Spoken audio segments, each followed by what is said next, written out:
ছায়াবৃতা। কালো ঘোমটার নিচে অপরিচিত ছিল তোমার মানব রূপ, উপেক্ষার আবিল দৃষ্টিতে। এলো ওরা লোহার হাতকড়ি নিয়ে, নখ যাদের তীক্ষ্ণ তোমার নেকড়ের চেয়ে। এলো মানুষ ধরার দল, গর্বে যারা অন্ধ তোমার সূর্যহারা অরণ্যের চেয়ে। সভ্যের বর্বর লোভ নগ্ন করল আপন নির্লজ্জ অমানুষতা। তোমার ভাষাহীন ক্রন্দনে বাষ্পাকুল অরণ্য পথে পঙ্কিল হল ধূলি তোমার রক্তে অশ্রুতে মিশে। দস্যু পায়ের কাঁটামারা জুতোর তলায় বিভৎস কাদার পিণ্ড চিরচিহ্ন দিয়ে গেল তোমার অপমানিত ইতিহাসে। সমুদ্র পারে সেই মুহূর্তেই তাদের পাড়ায় পাড়ায় মন্দিরে বাজছিল পূজার ঘণ্টা। সকালে সন্ধ্যায় দয়াময় দেবতার নামে শিশুরা খেলছিল মায়ের কোলে, কবির সঙ্গীতে বেজে উঠছিল সুন্দরের আরাধনা। আজ যখন পশ্চিম দিগান্তে প্রদোষকাল, ঝঞ্ঝা বাতাসের ঊর্ধ্বশ্বাস, যখন গুপ্ত গহ্বর থেকে পশুরা বেরিয়ে এলো, অশুভ ধ্বনিতে ঘোষণা করল দিনের অন্তিম কাল। এসো যুগান্তের কবি, আসন্ন সন্ধ্যার শেষ রশ্মিপাতে দাঁড়াও ওই মান হারা মানবীর দ্বারে। বলো ক্ষমা করো, হিংস্র প্রলাপের মধ্যে সেই হোক তোমার সভ্যতার শেষ পুণ্যবাণী। আমি দ্বাদশ কলা ইতিহাস দ্বিতীয় অধ্যায় ঊনবিংশ ও বিংশ শতকে উপনিবেশবাদ ও সাম্রাজ্যবাদের প্রসার। আজকের পাঠদান বিষয় উপনিবেশবাদ ও তার উদ্ভব ও প্রসারের কারণ, উপনিবেশবাদের রাজনৈতিক ভিত্তি এবং উপনিবেশবাদ অবসানের কারণ সম্পর্কে আলোচনা করব। আজকে দ্বিতীয় অধ্যায় অর্থাৎ ঊনবিংশ ও বিংশ শতকে উপনিবেশবাদ ও সাম্রাজ্যবাদের প্রসার, এই বিষয় নিয়ে একটু আলাপ আলোচনা করেই তারপরে আজকের পাঠদান বিষয়ে আমরা মনোনিবেশ করব।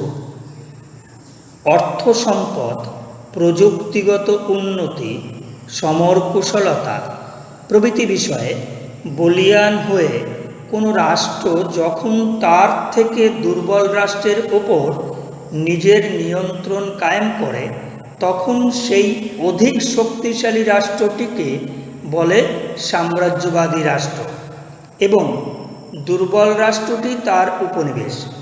সাম্রাজ্যবাদ ও উপনিবেশবাদ হল দুটি নিরন্তর প্রক্রিয়া।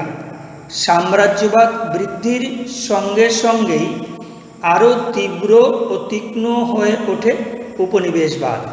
মানুষের চাহিদা, লোভ, জিজ্ঞাসা ধীরে ধীরে জন্ম দেয় এই সর্বগ্রাসী উপনিবেশবাদের। পঞ্চদশ শতকের নবজাগরণ, সাম্রাজ্যবাদের আগ্রাসন মানুষকে মত্ত করেছিল উপনিবেশ প্রতিষ্ঠায়।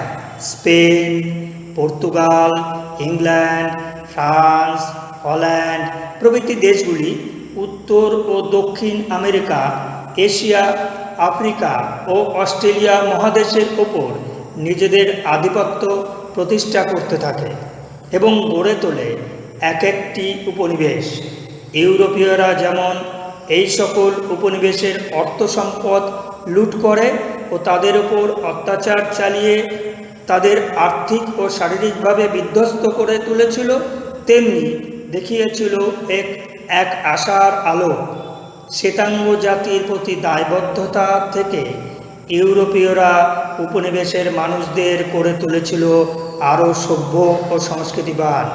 এইভাবেই উপনিবেশ ও ঔপনিবেশিক শক্তির মেলবন্ধনে গড়ে উঠতে শুরু করেছিল এক অখণ্ড বিশ্ব সভ্যতার ক্ষেত্র।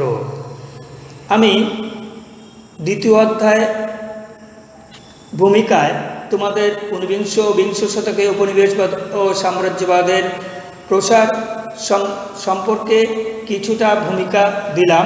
এবার আজকের পাঠদান বিষয় অর্থাৎ উপনিবেশবাদ এবং তার উদ্ভব ও প্রসারের কারণ সম্পর্কে আলোচনা করতে চলেছি।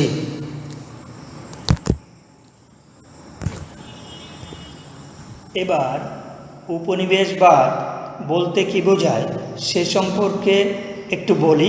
তার আগে বলি উপনিবেশ শব্দটির কিভাবে উৎপত্তি ঘটল।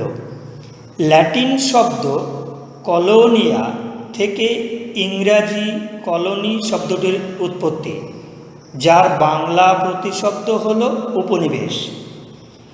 সাধারণভাবে উপনিবেশবাদ হল কোনো একটি শক্তিশালী দেশ কর্তৃক অন্য একটি দুর্বল দেশের ও জনগণের ওপর আধিপত্য স্থাপন, বসতি গড়ে তোলা বা শাসন কর্তৃত্ব কায়েম করা, যার উদ্দেশ্য হল উপনিবেশিত দেশে কাঁচামাল, প্রাকৃতিক সম্পদ আহরণ দ্বারা অর্থনৈতিক শোষণ, উপনিবেশ স্থাপনকারী দেশের স্বার্থে বাজার ব্যবহার এবং উপনিবেশে মাতৃদেশের রীতিনীতি, সংস্কৃতি এবং জীবনযাপন পদ্ধতির বিস্তার করা।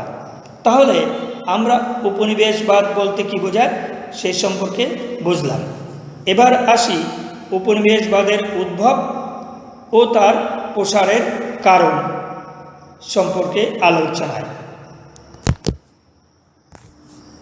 প্রথমেই বলি উপনিবেশবাদের উদ্ভব এর পেছনে অন্যতম কারণ ছিল ভৌগোলিক আবিষ্কার। রেনেসাঁস প্রসূত অনুসন্ধিৎসা, ব্যবসা বাণিজ্যের মাধ্যমে সমৃদ্ধি লাভের আকাঙ্ক্ষা এবং খ্রিস্টান মিশনারিদের ধর্মপ্রচারের আগ্রহ প্রভৃতি কারণে পঞ্চদশ ও ষোড়শ শতকে দুঃসাহসিক অভিযানকারীরা যেমন Christopher Columbus, Amerigo Vespucci, Bartolomeu Dias, Alvares Cabral, Captain Cook, Vasco da Gama প্রমুখ ভৌগোলিক অভিযান করেন। এই ভৌগোলিক অভিযান ইউরোপের শক্তিধর রাষ্ট্রগুলিকে উপনিবেশ স্থাপনে আগ্রহী করে তোলে। ষোড়শ শতকের তৃতীয় দশক থেকে এই প্রবণতা অত্যধিক বৃদ্ধি পাওয়ায় এই সময়কে পেশাদার বিজয়ীদের যুগ, দ্য এজ অব কনকুইস্টেডর বলা হয়। দ্বিতীয়ত বলা যায় যে ব্যবসা বাণিজ্যের প্রসারও উপনিবেশ উদ্ভবের একটা অন্যতম কারণ ছিল। ভৌগোলিক অভিযানের ফলে নতুন নতুন দেশ আবিষ্কৃত হওয়ায় ওই সকল দেশে ঔপনিবেশিক শক্তিধর রাষ্ট্রগুলি ব্যবসা বাণিজ্যের প্রসার ঘটায়। শুধু তাই নয়, তারা নিজেদের বাণিজ্যকে সুরক্ষিত করতে এবং বাজারকে অন্য দেশের প্রতিযোগিতার হাত থেকে রক্ষা করতে উপনিবেশগুলিকে রাজনৈতিক কর্তৃত্ব স্থাপনে আগ্রহী হয়ে ওঠে।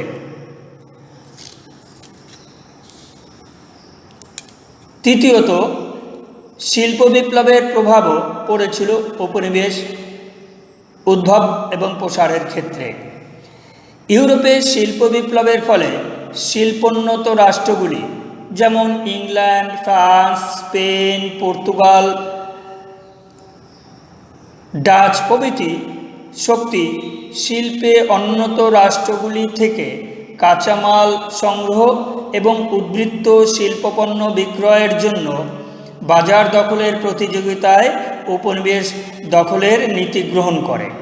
এই লক্ষ্যে ইউরোপীয় শিল্পোন্নত দেশগুলি এশিয়া, আফ্রিকা, ল্যাটিন আমেরিকার বিভিন্ন অঞ্চলে উপনিবেশ স্থাপন করে।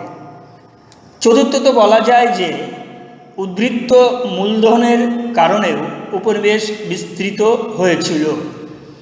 শিল্পোন্নত দেশগুলিতে মূলধনী শ্রেণী নতুন নতুন শিল্পে মূলধন লগ্নি করা, মূলধন খাটানোর দ্বারা মুনাফার পাহাড় জমিয়ে উদ্বৃত্ত মূলধন সৃষ্টি করে। এই উদ্বৃত্ত মূলধন দেশের বাইরের কোনো শিল্পে লগ্নি করে আরও মুনাফা অর্জনের জন্য মূলধনী শ্রেণী সচেষ্ট হয়ে ওঠে। মূলধনের স্ফীতি পরোক্ষভাবে উপনিবেশবাদ উত্থানের প্রেক্ষাপট রচনা করে। এক্ষেত্রে শিল্প বিপ্লব ও ধনতন্ত্রবাদ উপনিবেশবাদের ক্ষেত্র প্রস্তুত করে। পঞ্চমত বলা যায় যে শিল্প বিপ্লবের পরবর্তী সময়ে ইউরোপের জনসংখ্যা দ্রুত বৃদ্ধি পেতে শুরু করে। ফলে উদ্বৃত্ত জনসংখ্যার চাপ কমানোর উদ্দেশ্যে বিভিন্ন দেশ উপনিবেশ স্থাপনে আগ্রহী হয়ে ওঠে। পরবর্তীকালে ইউরোপের বহু সংখ্যক অধিবাসী এশিয়া ও আফ্রিকায় তাদের উপনিবেশভুক্ত দেশগুলিতে বসতি স্থাপন করে। ষষ্ঠত বলা যায় যে পুঁজিবাদের প্রসারও উপনিবেশবাদের প্রসারকে সাহায্য করেছিল। ইংল্যান্ড সহ ইউরোপের বিভিন্ন দেশে শিল্প বিপ্লব পরবর্তীকালে পুঁজিবাদী অর্থনীতির গুরুত্ব বাড়তে থাকে। দেশের অভ্যন্তরে শিল্পক্ষেত্র ছাড়াও বিদেশে লাভজনক ক্ষেত্রে পুঁজির বিনিয়োগের প্রচেষ্টা দেখা দেয়। পুঁজিবাদের এই সুষ্ঠু প্রসারের জন্য উপনিবেশ গঠনের প্রয়োজনীয়তা বৃদ্ধি পায়। আসলে পুঁজিবাদী অর্থনীতির শেষ কথা হলো অধিকতর মুনাফা অর্জন। এই অধিকতর মুনাফা অর্জনের তাড়নায় দেশের সীমারেখা ছাড়িয়ে বিদেশের মাটিতে পুঁজিবাদের প্রসার ঘটে। তাই উপনিবেশ গঠনের প্রয়োজনীয়তা দেখা দেয়। হবসন তার ইম্পেরিয়ালিজম এ স্টাডি গ্রন্থে, সাম্রাজ্যবাদ একটি সমীক্ষা গ্রন্থে, লেনিন তার imperialism the highest stage of capitalism গ্রন্থে, সাম্রাজ্যবাদ পুঁজিবাদের সর্বোচ্চ স্তর গ্রন্থে উপনিবেশ প্রসারের এই অর্থনৈতিক কারণ তুলে ধরেছে। সপ্তমত বলা যায় যে ধর্ম ও সভ্যতার প্রচার ও প্রসারও উপনিবেশবাদের প্রসারের একটা অন্যতম কারণ ছিল। নিজ সভ্যতা এবং ধর্ম প্রচারের আকাঙ্ক্ষা ঔপনিবেশিক নীতির একটি কারণ বলে গণ্য করা হয়। ইউরোপের খ্রিস্টান ধর্মপ্রচারকগণ এশিয়া ও আফ্রিকার অনুন্নত দেশগুলিতে খ্রিস্ট ধর্মপ্রচার, মানব কল্যাণ ও নিপীড়িত জনগণের মঙ্গল সাধনের উদ্দেশ্যে যাত্রা করে। লর্ড ক্রোমার, লর্ড মিলনার প্রমুখের ব্যক্তিগত উদ্যোগ, ডেভিড লিভিংস্টন, স্ট্যানলি প্রমুখ মিশনারিদের খ্রিস্ট ধর্ম প্রচার ও প্রসার ইউরোপীয় দেশগুলিকে ঔপনিবেশিক আকাঙ্ক্ষা পরিতৃপ্তির সুযোগ এনে দিয়েছিল। অষ্টমত বলা যায় যে সামরিক শক্তি বৃদ্ধির প্রচেষ্টা থেকেও উপনিবেশ গড়ে উঠেছে।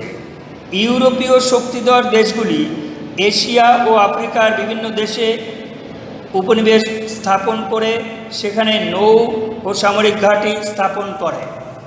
সামরিক সুযোগ সুবিধার কথা বিবেচনা করেই জিব্রাল্টার প্রণালী, সুয়েজ খাল সন্নিহিত অঞ্চল, সিঙ্গাপুর, মার্কিন যুক্তরাষ্ট্রের প্রশান্ত মহাসাগর অঞ্চলে, ব্রিটেনের সাইপ্রাসে প্রাধান্য প্রতিষ্ঠিত হয়। নবমত বলা যায় যে বিশ্বশান্তি শক্তিরূপেও আত্মপ্রকাশ ঘটেছে উপনিবেশে। শ্রেষ্ঠ শক্তিধর দেশরূপে আত্মপ্রতিষ্ঠার লক্ষ্যে ইউরোপীয় রাষ্ট্রগুলি নিজেদের ভাষা, সভ্যতা, সংস্কৃতি অন্য দেশে বলবৎ করে। অর্থাৎ দেখা যায় নিজেকে বিশ্বের শ্রেষ্ঠ শক্তিধর দেশরূপে প্রতিপন্ন করার অভিপ্রায়ই ছিল তাদের উপনিবেশ স্থাপনের অফুরন্ত প্রেরণা।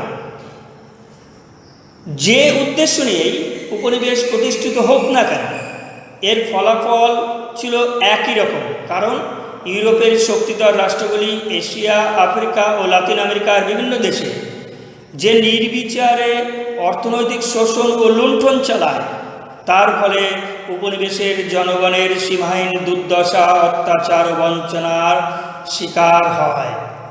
বোঝা গেল কিভাবে উপনিবেশবাদের উদ্ভব এবং প্রসার ঘটল সে সম্পর্কে আলাপ আলোচনা করলাম।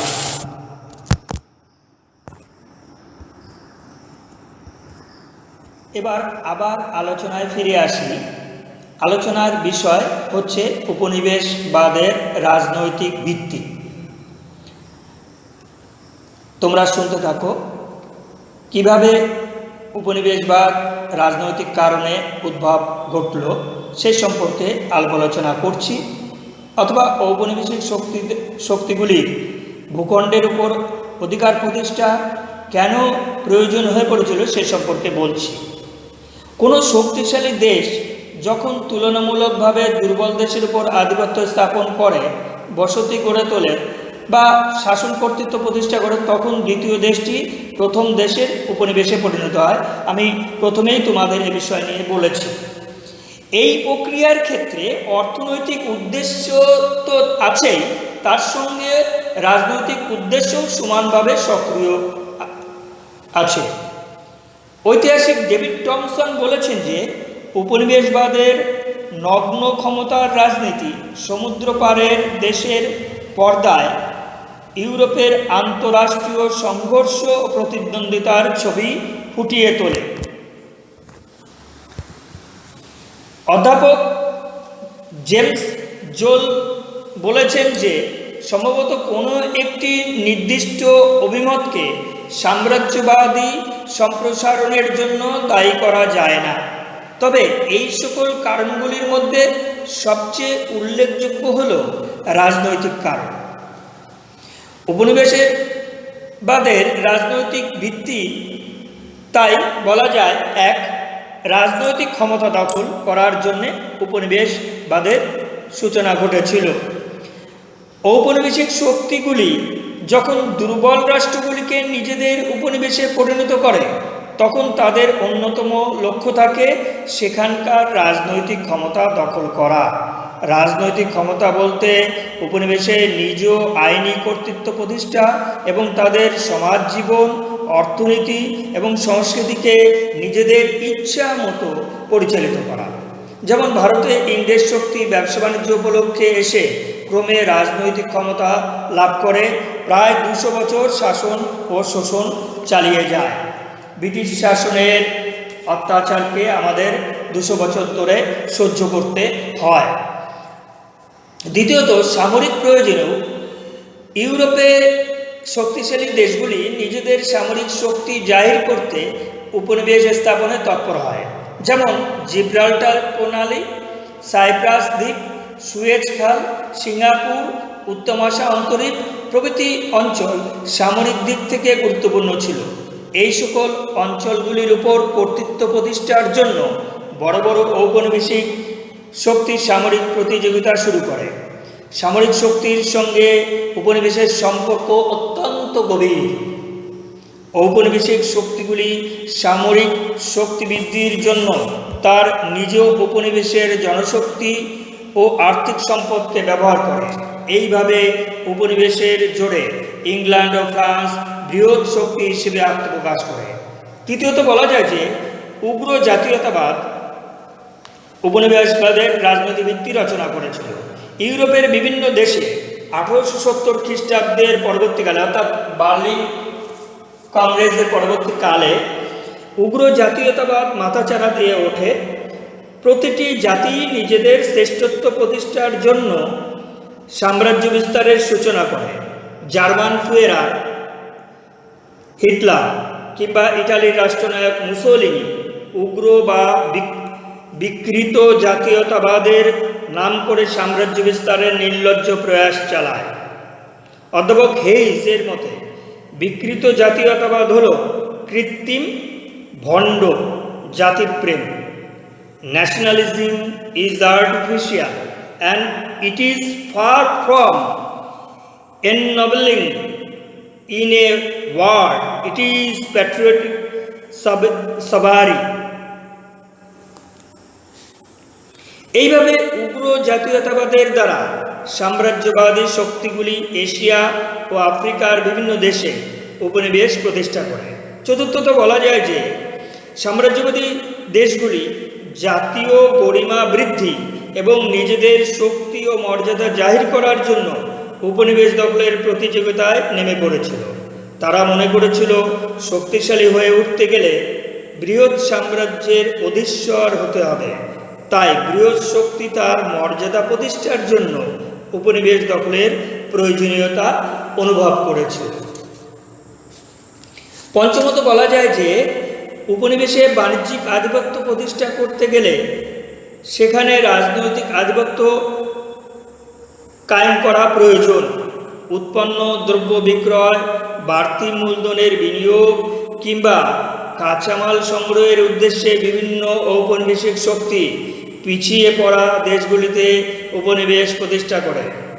ব্রিটিশ ঔপনিবেশিক শক্তি 1757 খ্রিস্টাব্দে পলাশীর যুদ্ধে এবং 1764 খ্রিস্টাব্দে বক্সারের যুদ্ধে জয়লাভের মাধ্যমে বাংলায় রাজনৈতিক ক্ষমতা দখল করে এবং সেখানে বাণিজ্যিক আধিপত্য প্রতিষ্ঠার সুযোগ পায়।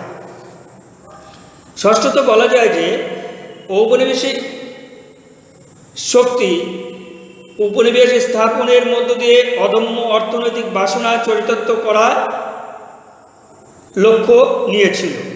এই কারণে ঔপনিবেশিক শক্তিগুলি রাজনৈতিক আধিপত্য প্রতিষ্ঠার মাধ্যমে সেখানকার ভূমি রাজস্ব থেকে শুরু করে নানা ধরনের কর আদায়ের নিরন্তর চেষ্টা চালায়। উদাহরণ হিসেবে বলা যায় যে ব্রিটিশ ইস্ট ইন্ডিয়া কোম্পানি বাংলার রাজনৈতিক ক্ষমতা দখলের পর 1765 খ্রিস্টাব্দে দেওয়ানি লাভ করে, অর্থাৎ রাজস্ব আদায়ের অধিকার লাভ করে। সপ্তমত বলা যায় যে কোনো দেশের জনসংখ্যার পরিমাণ বৃদ্ধি পেলে তাদের বাসস্থানের জন্য নতুন ভূখণ্ডের প্রয়োজন হয়। এই জন্য সেই দেশ নতুন উপনিবেশ প্রতিষ্ঠার প্রয়োজনীয়তা অনুভব করে। জার্মানির কাইজার দ্বিতীয় উইলিয়াম জার্মানদের বাসভূমির জন্য উপযুক্ত স্থান সংকুলান করতে বিশ্ব রাজনীতির অনুসরণ করেন। জাপান জনগণের বাসস্থানের জন্য কোরিয়া, মাঞ্চুরিয়া দখল করে। ইংল্যান্ড, ফ্রান্স ও অন্যান্য ইউরোপীয় দেশগুলির বিপুল সংখ্যক জনগণ এশিয়া, আফ্রিকা ও লাতিন আমেরিকায় বসবাস শুরু করে।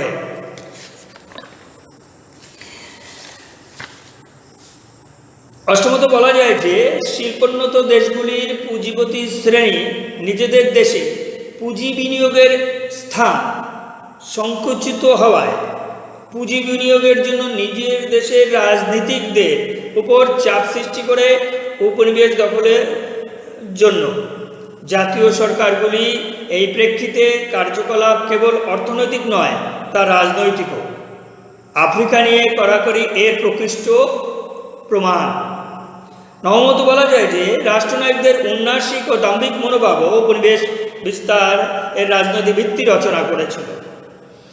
মিশরে লর্ড ক্রোমা, নাইজেরিয়ায় লর্ড লুগার্ড, আফ্রিকায় কার্ল পিটার্স প্রমুখ উপনিবেশের অনগ্রসর মানুষদের উন্নতি রচনায় উপনিবেশে আগ্রাসন চালিয়েছিলেন। ডেভিড টমসন বলেছেন যে এদের উদগ্র বাসনা ও ঐকান্তিকতা ছাড়া আফ্রিকা মহাদেশে ব্যাপক ও সুনিয়ন্ত্রিত কর্তৃত্ব প্রতিষ্ঠা হতো না। Without such men, the extent and the consolidation of European control over Africa would have been impossible.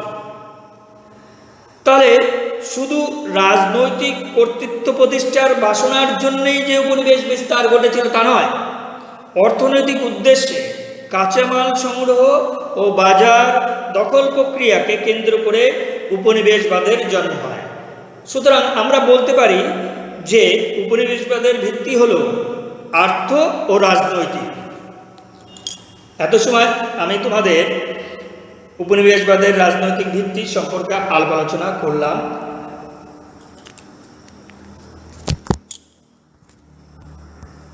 এখন আজকে আলোচনার শেষ বিষয় উপনিবেশবাদের অবসানের কারণ, এ সম্পর্কে আমি আলোচনা করব। ভৌগোলিক অভিযানের পর আবিষ্কৃত নতুন নতুন দেশগুলিতে ব্যবসা বাণিজ্যের প্রসারের সঙ্গে সঙ্গে উপনিবেশ গড়ে উঠতে থাকে, কিন্তু ফিনান্স ক্যাপিটালের যুগে ঔপনিবেশিক আধিপত্যের গতি ক্রমশ মন্থর হতে থাকে এবং অবশেষে তা অবলুপ্ত হয়ে যায়। এই অবলুপ্তির কারণ ছিল বিভিন্ন। এই কারণগুলি তোমাদের আমি এখন বলছি। প্রথমেই বলি, নতুন ক্ষেত্রের অভাব। ঊনবিংশ শতকের মধ্যে ইংল্যান্ড, ফ্রান্স প্রভৃতি ইউরোপীয় শক্তির মধ্যে উপনিবেশ বণ্টিত হয়ে গিয়েছিল, আর নতুন কোনো ক্ষেত্র প্রায় অবশিষ্ট ছিল না। আফ্রিকার বিভিন্ন দেশ ঔপনিবেশিক শক্তির কাছে লাভজনক ছিল না। তারা উপনিবেশ বিস্তারের তুলনায় বিজিত উপনিবেশগুলিতে কর্তৃত্ব বজায় রাখতে আগ্রহী হয়ে ওঠে। ফলে উপনিবেশ দখল নিয়ে উত্তেজনা থাকলেও আধিপত্য প্রসারের গতি ক্রমশ হ্রাস পেয়েছিল। দ্বিতীয়ত বলা যায় যে অবাধ বাণিজ্যের ধারণাও উপনিবেশবাদের অবসানের একটা অন্যতম প্রধান কারণ। প্রখ্যাত অর্থনীতিবিদ, ব্রিটিশ অর্থনীতিবিদ অ্যাডাম স্মিথ অবাধ বাণিজ্য নীতির মাধ্যমে মুনাফা লাভের পথ প্রদর্শন করলে অনেক দেশই ওই নীতি অনুসরণ করে লাভবান হয়। তাছাড়া ডেনমার্ক, নরওয়ে, সুইডেন, ফিনল্যান্ড প্রভৃতি দেশের উপনিবেশ না থাকা সত্ত্বেও তাদের জীবনযাত্রার মান উন্নত ছিল। তাই ঔপনিবেশিক আধিপত্য প্রতিষ্ঠার ক্ষেত্রে অনীহা দেখা দিয়েছিল। তৃতীয়ত বলা যায় যে ঔপনিবেশিকতাবাদ অবসানের একটি মূল কারণ হল জাতীয়তাবাদী চেতনার জাগরণ। ঔপনিবেশিক শাসননীতির প্রতিক্রিয়া পাশ্চাত্য ভাবাদর্শ, সাম্যবাদী চেতনার জাগরণ, ঔপনিবেশিক শাসননীতির প্রতিক্রিয়া পাশ্চাত্য ভাবাদর্শ, সাম্যবাদী প্রেরণা ও বিভিন্ন ঘটনার প্রেক্ষিতে বিভিন্ন সংগঠনের মাধ্যমে উপনিবেশে জাতীয়তাবাদী ভাবধারা প্রবল আকার ধারণ করে। জাতীয়তাবাদী চেতনার জাগরণের ফলে এশিয়া, আফ্রিকা ও লাতিন আমেরিকার বিভিন্ন দেশে ঔপনিবেশিক শক্তি তারা পরাজিত হতে থাকে আস্তে আস্তে। চতুর্থত বলা যায় যে জাতীয় মুক্তি আন্দোলনও ঔপনিবেশিকতাবাদের অবসানের একটা অন্যতম প্রধান কারণ ছিল। প্রথম বিশ্বযুদ্ধের পর থেকে বিশেষ করে বিভিন্ন উপনিবেশে জাতীয় মুক্তি সংগ্রাম শুরু হয়। দ্বিতীয় বিশ্বযুদ্ধের পর ঔপনিবেশিক সাম্রাজ্যবাদ বিরোধী এই মুক্তি সংগ্রাম চরমে পৌঁছায়। এই উপনিবেশ বিরোধী আন্দোলন ঔপনিবেশিক শক্তিকে উদ্বিগ্ন করে তোলে। ব্রিটিশ, ফরাসি, ডাচ, স্পেনীয়, এশীয়, আফ্রিকা ও ল্যাটিন আমেরিকার বহু দেশ জাতীয় মুক্তি আন্দোলনের সুফল হিসেবে স্বাধীনতা লাভ করে। পঞ্চমত বলা যায় যে দ্বিতীয় বিশ্বযুদ্ধকালীন সময়ে মিত্রশক্তি উপনিবেশগুলির সাহায্য ও সমর্থন লাভের আশায় যুদ্ধান্তে উপনিবেশগুলিকে স্বাধীনতা দেওয়ার প্রতিশ্রুতি দেয়, কিন্তু যুদ্ধ শেষ হওয়ার পর সেই প্রতিশ্রুতি পালিত না হওয়ায় উপনিবেশবাসী স্বাধীনতা আন্দোলন গড়ে তোলে। দ্বিতীয় বিশ্বযুদ্ধের যোগদান করে ঔপনিবেশিক শক্তিগুলি দুর্বল হয়ে পড়ে, ফলে উপনিবেশ বিরোধী আন্দোলনগুলি দমন বা নিয়ন্ত্রণ করার ক্ষমতা তারা হারায়।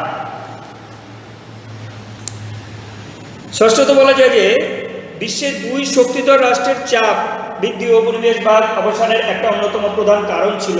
দ্বিতীয় বিশ্বযুদ্ধের পর পুঁজিবাদী মার্কিন যুক্তরাষ্ট্র ও সাম্যবাদী রাশিয়া বিশ্ব থেকে উপনিবেশবাদকে নিশ্চিহ্ন করতে চেয়েছিল। তারা ঘোষণা করেছিল, কোনো দেশ বা জাতিকে পরাধীন রাখা যাবে না। উপনিবেশবাদী দেশগুলিকে তাদের অধীনস্থ উপনিবেশগুলির স্বাধীনতা দান করতে হবে। এই ঘোষণা অগ্রাহ্য করার ক্ষমতা যুদ্ধবিধ্বস্ত ইউরোপীয় উপনিবেশিক রাষ্ট্রগুলির মোটেই ছিল না। এর ফলে তারা উপনিবেশগুলিকে স্বাধীনতা দান করতে বাধ্য হয়েছিল। সপ্তমত বলা যায় যে সম্মিলিত জাতিপুঞ্জ বা রাষ্ট্রসংঘের ঘোষণার মাধ্যমেও উপনিবেশবাদের অবসানের কথা বলা হয়েছিল। দ্বিতীয় বিশ্বযুদ্ধের পর বিশ্ব শান্তি প্রতিষ্ঠার লক্ষ্যে আমরা জানি সকলেই যে সম্মিলিত জাতিপুঞ্জ গঠিত হয়েছিল। জাতিপুঞ্জে গৃহীত কর্মসূচিতে উপনিবেশগুলির বিলুপ্তির প্রক্রিয়াকে দ্রুত কার্যকর করার ওপর জোর দেওয়া হয়। জাতিপুঞ্জের একাধিক অনুচ্ছেদে উপনিবেশগুলির স্বায়ত্তশাসনের অধিকার দান, প্রতিটি জাতি ও রাষ্ট্রের সমমর্যাদা ও অধিকার দানের কথা বলা হয়েছিল। এই ঘোষণার ফলে ঔপনিবেশিক রাষ্ট্রগুলি নিজ নিজ উপনিবেশ থেকে সরে আসতে বাধ্য হয়েছিল। অষ্টমত বলা যায় যে নির্জোট বা জোট নিরপেক্ষ আন্দোলন এশিয়া, আফ্রিকা ও লাতিন আমেরিকা থেকে উপনিবেশবাদকে মুছে ফেলতে বিশেষভাবে সাহায্য করে। আমরা নিশ্চয়ই জানি যে জোট নিরপেক্ষ আন্দোলনের মূল কর্ণধার ছিলেন ভারতের প্রথম প্রধানমন্ত্রী পণ্ডিত জওহরলাল নেহরু। দ্বিতীয় বিশ্বযুদ্ধোত্তর কালে ঠান্ডা লড়াইয়ের যুগে এশিয়া, আফ্রিকা, লাতিন আমেরিকার সদ্য স্বাধীনতাপ্রাপ্ত বা স্বাধীনতাকামী অর্থনৈতিক দিক থেকে পশ্চাৎপদ রাষ্ট্রগুলিকে নিয়ে এই জোট নিরপেক্ষ আন্দোলনের সূচনা ঘটেছিল। এই জোট নিরপেক্ষ আন্দোলনের যখন সম্মেলন বসল 1955 খ্রিস্টাব্দে বান্দুং সম্মেলন থেকে পরবর্তী নির্জোট সম্মেলনগুলিতে উপনিবেশবাদের বিরোধিতা করা হয়েছে। এই সম্মেলনগুলিতে বলা হয়েছে বিশ্বের বিভিন্ন প্রান্তের উপনিবেশবাদ ও সাম্রাজ্যবাদের বিরুদ্ধে কঠোর ব্যবস্থা নেওয়া হবে এবং উপনিবেশবাসীর স্বাধীনতা আন্দোলনে সর্বতভাবে সাহায্য দান করা হবে। এইভাবে বিশ্বে উপনিবেশবাদের অবসান ঘটেছিল। আমরা কিভাবে উপনিবেশবাদের অবসান ঘটল বিশ্বে সে সম্পর্কে আলাপ আলোচনা করলাম।